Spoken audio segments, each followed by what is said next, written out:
Welcome back. I'm here with Shelley Pennifold from the 13th Street Home for People with Developmental Disabilities, recently opened in Medicine Hat. Shelley, this is very exciting. Can you tell us about 13th Street? We're a group home through CORE Association, and like you had said, Pam, that we have 9 individuals currently residing with us, and they have developmental disabilities with a secondary diagnosis of dementia. And it is a secured facility, and we have room for 1 more resident.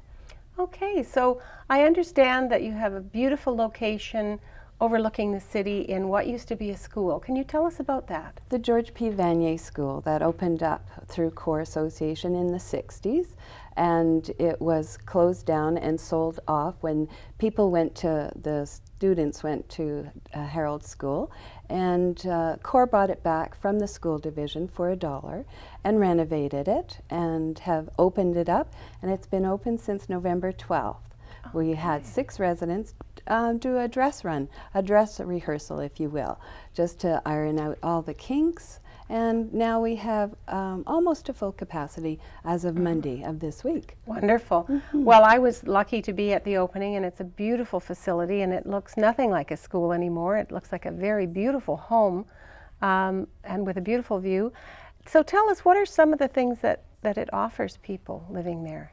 What we're working on now, Pam, is that we're working on the dementia ability and following the individuals through their journey with Alzheimer's. And we're going to be setting up programs for art, for music, for crafts, for visitations, for adopting a grandchild, if you will, for reading, and for pet therapy, pastoral care, anything that anybody would want to do in the community as they would go through this journey. So will you be using volunteers or paid staff, or who's going to be delivering all of this great stuff? We're hoping to include the community volunteers as a whole, because you know Medicine Hat is all about volunteers. Right, and they have helped out CORE and other agencies throughout the years. So that's what we're going to be relying on. Now, CORE's been around for a long time. I think 61 years. 61 years, wow. So some of these individuals have grown up in our community, have progressed through their lives, and now are looking for this end of life.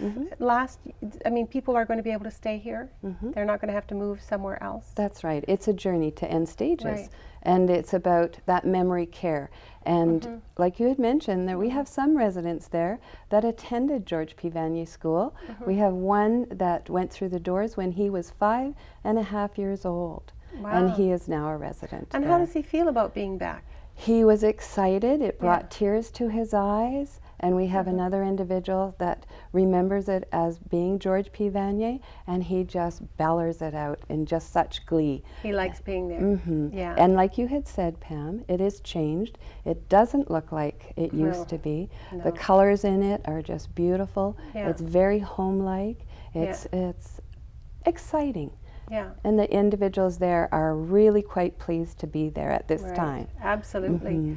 So volunteers are going to share time with people and share their gifts with people and just help the lives of those individuals be more full and complete as Correct. Yeah. And that's our goals for that. And again, we can do some gardening, because you mentioned we're overlooking Kincooley, and we're excited when it comes July 1st to see how many people have their lawn chairs with us to celebrate that day. Oh, absolutely. Yeah. Well, it's very exciting.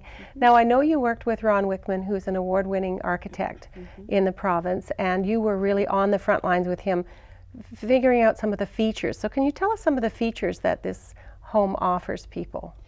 Like when you went through the tour, you would notice that the rooms have their own en-suites, and we ensured that it was each one was big enough to ensure that wheelchairs could have access. And during the stages and journeys, when you're come in walking and then you progress to a wheelchair, that you're still able to have as much independence as possible. And each has their own shower, and it's almost like coming into a hotel, if you will. It looks very, very, very nice. Lots of privacy and colors, open. I mean, I was very impressed with the open skylight, and you can walk around that building and have beautiful light and views, and It is very well done. It's very, very nice. Like we have that continual center aisle that you notice, that it's for those people that need to walk and want to walk because they're wayfinding. And those are the stages that we put to help individuals find their rooms. And then also to participate in that big, beautiful dining room kitchen that we have. And we're just in the process of getting furniture to make it even a more home-like environment. I'm looking forward to seeing it now that you're getting it more settled as home. I know I stood at the sink overlooking that view. It's very much like a home, even though it's a huge, beautiful room. Now, all of this costs money, of course. Okay, so I'm hoping that we'll be able to talk more. We're just about out of time, but if people want to contribute in any way to this, through CORE, which is a nonprofit, through their volunteer time, can you just tell us who do they get in touch with? They can contact the office at 403-527-3302. Or they can contact me up at 13th Street at 403-487-0812. I'd gladly give anybody a tour. Right, so open, ready to have another person at least, and more help to make it even better and better. You betcha. Perfect. And we're all out about having fun. And fun. Okay, so sounds wonderful. Well, thank you so much, Shelley. I really appreciate you taking the time to come today. So after the break, we're going to talk to Sandy Grass with Big Brothers, Big Sisters, and their wonderful programs that are coming up. Don't go away.